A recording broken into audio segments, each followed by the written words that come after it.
এখন থেকে মোবাইল আর্থিক সেবা হিসেবে শুধু নগদই প্রধানমন্ত্রী শিক্ষা সহায়তা ট্রাস্টের ভাতা বিতরণ করবে বলে জানিয়েছেন শিক্ষামন্ত্রী মহিবুল হাসান চৌধুরী।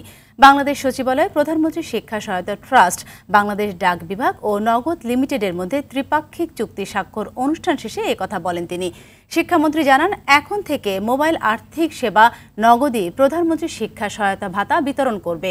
তিনি আরও বলেন, অর্থ বিতরণে স্বচ্ছতা নিশ্চিতে নগদের উপর আস্থা রেখেছেন প্রধানমন্ত্রী শিক্ষা সহায়তা ট্রাস্ট।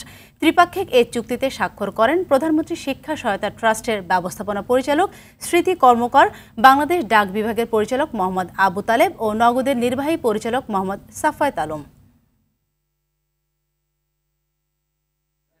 বেনিফিশিয়ারি অর্থাৎ উপকারভোগীর সংখ্যা প্রায় 60 লক্ষের সমান।